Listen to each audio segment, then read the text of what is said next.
cool thing about this ship is that its designer, Jan Dredge, he knew that because the Cutlass had so much success as a transporter ship, it was actually a pretty small transporter ship, and it was also very good because it had nice combat abilities to it as well.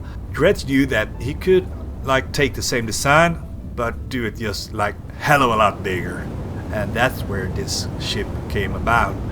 I think it was like 2871 that year where they showed this ship during an aerospace expo. The thing is that during this expo people really didn't like it, and it was this guy or woman who said like, "This is the first time I see a new ship that looks like it's 30 years old." And that's the truth. It looks pretty old when you look at it. So the critics were like, well, some were like, yeah, it's a really good ship, but most of them were like, it got too many flaws. So the ship almost, it was really close to just being put down and never manufactured. But it took a while. Then the Caterpillar, the rumors started to spread through the empire. And it was really just like two reasons. And it was the modules that could be switched out, the hangar base, so to speak, and it was the price. Those two things made this ship a real success, and that's why it exists today.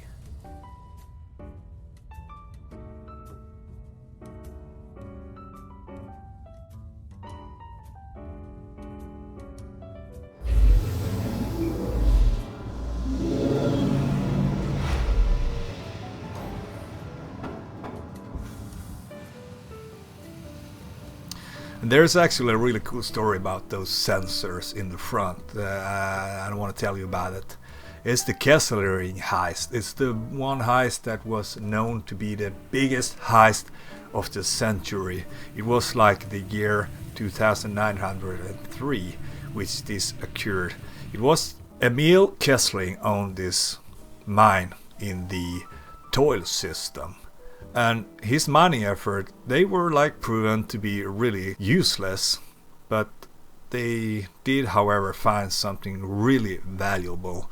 It was the Iridium. And it was just like a small deposit. I think it was just around a kilogram. And it was the largest amount of Iridium that they have found in the UEE space for like a really freaking long time. And he like, yeah, I gotta find a buyer. And I mean, it's not easy to find a buyer out in space in the UAE that actually is prepared to buy this amount of Iridium, because this is a freaking hell of a lot of Iridium.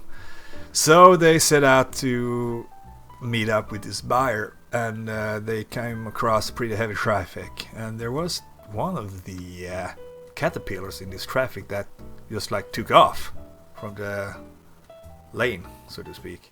Kesslering, like, he didn't think so much about it first, and just like calmed them and asked them like, hey guys, you're like heading towards us now, so what's up with that? He didn't get any answer. The caterpillar just went straight towards Kesslering, and it didn't stop. It just rammed them straight in with those cool looking sensors and like pierced, and they acted like hooks. They like latches into the hull. So the pirates opened up the cargo bay and like stormed in. Whoa, where's the Iridium? Yeah, everything went down like that. It only took like a couple of minutes.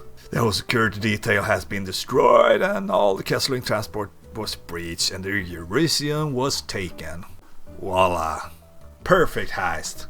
And since they were rammed with the hull, with the sensors, and acted like hooks, you know, they couldn't leave. So they just went to the command module and detached and left. Perfect, man. And by the time the authorities came there, the only thing they saw was this caterpillar like stuck into the side of this other ship. And that is what the Drake caterpillar got known for. And that's why most of the public still today associate Drakes with pirates, because pirates usually like to use these ships. Drakes doesn't build for pirates. Pirates just happen to like these ships, you know. And the thieves got away. The Iridium was never found again.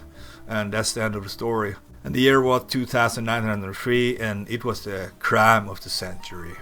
Pretty cool story, huh?